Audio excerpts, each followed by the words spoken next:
Hey, what's up guys? Welcome back to my channel. In today's video, I'm going to share with you some of the best tips for visiting Las Vegas for the first time. Whether you are looking for fun, adventure, or relaxation, Vegas has it all. But before you pack your bags and head to Sin City, there are some things you should know to make the most of your trip. So without further ado, let's get started. Tip number one, the best time to visit Las Vegas is from March to May and from September to November. These are the spring and fall shoulder seasons that offer the most moderate weather and fewer crowds. You can also find some great deals on hotels and flights during these months. However, if you don't mind the heat and the crowds, you can also visit Vegas in the summer or winter, as there is always something going on in this city. Tip number two, how to get around Las Vegas depends on your preference and budget.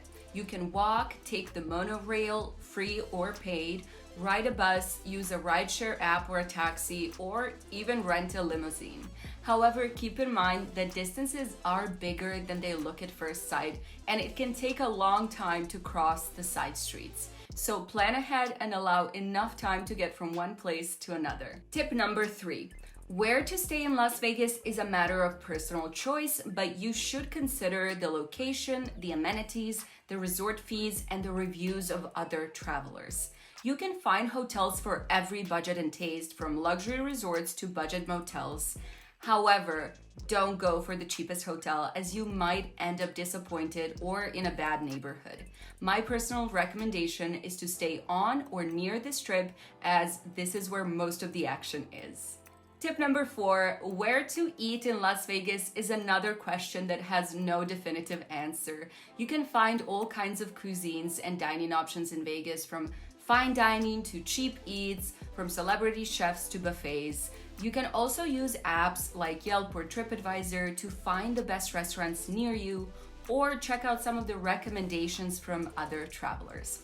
Some of my favorite places to eat in Vegas are Gordon Ramsay Steak at Paris Hotel, Bacchanal Buffet at Caesars Palace, and Shake Shack at New York Hotel. Tip number five, how to stay safe in Las Vegas is important to know, especially if you are traveling alone or at night. You should always be aware of your surroundings, avoid dark or deserted areas, keep your valuables close to you, and never accept drinks or rides from strangers. You should also drink responsibly and know your limits when gambling. Remember that what happens in Vegas stays in Vegas, but only if you don't get into trouble. Tip number six, how to get tickets to shows, clubs, or parties in Las Vegas depends on what kind of entertainment you're looking for. You can buy tickets online in advance, use discount websites or apps, visit ticket booths on the Strip, or ask your hotel concierge for help. You can also try to get on guest lists for clubs or parties by contacting promoters or hosts. Some of the best shows in Vegas are Cirque du Soleil at various hotels, Absinthe at Caesars Palace, and Blue Man Group at Luxor Hotel. And that's it for today's video. I hope you enjoyed it and learned something new. If you did, please give it a thumbs up and subscribe to my channel for more travel tips and videos. Also, let me know in the comments below if you have any questions or suggestions for future videos. Thank you so much for watching, and I'll see you next time. Bye!